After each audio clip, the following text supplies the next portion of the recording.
Hey guys, TNG back on it again. And today I come with you with the topic of hair. I just finished watching Napoli Ever After with on Netflix with Sanaa Lathan. Love her. And as you can tell from my topic and the name of the movie, it's about that natural hair journey. And boy, oh boy, could I relate to this character's struggle with learning about her natural hair, which, growing up for me, your hair was you, a very big part of you, and it was part of your identity. And when you let that go, you really have to figure out who you are without the attachment of your hair. So let's rewind a little bit. I'll explain a little bit about my chemical hair journey. So, growing up, there was a good amount of times that my hair was straightened via hot comb. Yeah, I remember that. Had that hot comb on the stove. Not fun. I do remember having my hair relaxed, all of which I hated. And I hated it because the process of trying to detangle my hair was just horrible. So I grew up thinking, the straighter your hair, the more beautiful. And it probably didn't help that I had an older sister in the house that she is mixed and had straighter, silkier, looser curls, different, completely opposite hair texture from mine. And so I grew up seeing how everyone just loved her hair. The girls envied it, the boys loved it. She was just admired for being beautiful. It's just one of the things that, people focused on and saying she had good hair. So when you're seeing that growing up, and it's like, if that's good hair, then what's mine? If my hair is always trying to be straightened, and if it's not straightened, then it's just like a tangled mess.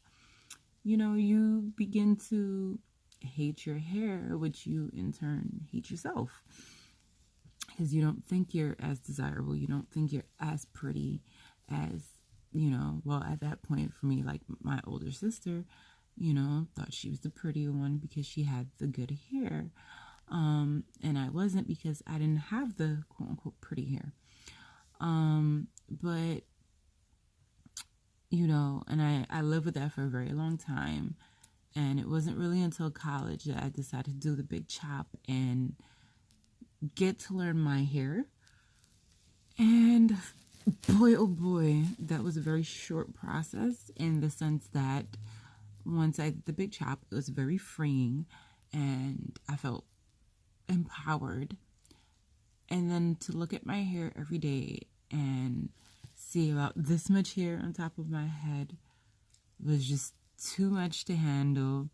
I thought I looked ugly. I thought I looked like a boy.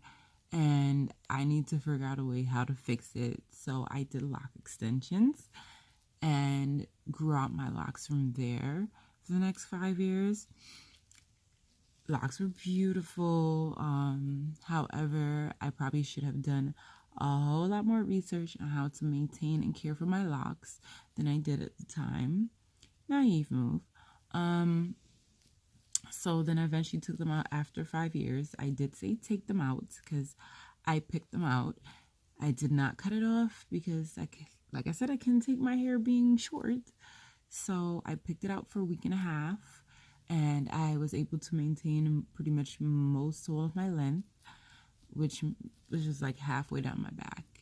And even at that point, I still had growing to do, because even though I knew my curls were really beautiful, I still kept straightening my hair because I wanted to see the length and how it swayed and all of that brainwashy stuff. And so I kept doing that so much that I ended up damaging the ends of my hair and losing a good portion of my length. And I really wasn't taking care of my hair the way I should. All in all, I've gone back to my locks maybe 4 times. I think this makes like the 4th. But each time there was a reason for why I had to take it out. And that reason usually is like the sizing and the fuzziness of my hair, which is still not one of my best attributes. This little fluffy, furry thing that is my hair. But I've embraced it. It is my hair. I have beautiful curl patterns because I have multiple, like a lot of people. Texture, it's beautiful as long as I take care of it. Make sure it doesn't dry out.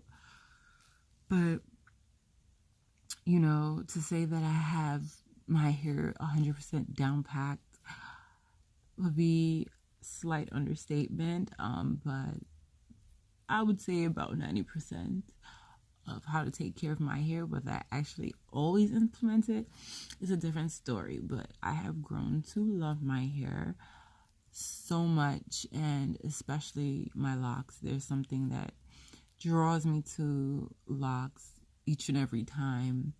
I don't know if it's the royal essence of it, the culture. I don't know. It's just something about it that's me.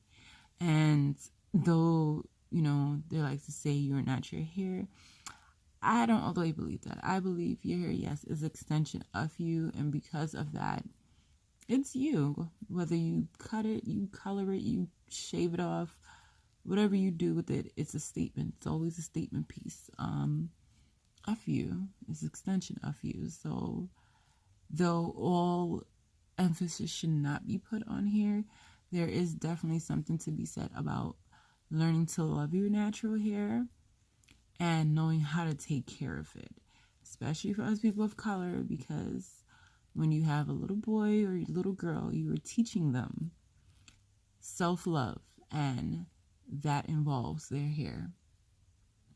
We're teaching our little boys to love their hair. I mean, though they normally, you know, get it cut, but in regards to looking at Black women, what are we teaching them? If we are consistently depriving ourselves of knowing our hair, we are depriving our young boys of knowing what that looks like and, you know, accepting and finding a woman beautiful with natural hair. There's probably some boys who've never seen their moms with their natural hair or close family members because they've only seen them with relaxed hair or weaves or wigs. And those are all cool. Not judging anyone for that. More so, I don't judge if you know your natural hair. You're protecting your hair. You're doing all things to still take care of your hair, even though you're doing those things. Completely fine. I think I feel for the women who were never brave enough to, or found the courage enough to learn their natural hair, to bond with their natural hair. And so with that, any woman who is afraid and hasn't taken that plunge to learn her natural hair, do yourself a favor and do it. You're going to learn so much about yourself that you probably didn't even know you knew, or you're going to realize how much you didn't know. So it is quite the journey, spiritually, mentally, physically. But do it. Anyways, if any of you guys watched the movie or are going to watch the movie, do let me know what you think so that I can hear your stories about your hair journey and what you think of the movie. Okay? Bye, guys. Love you.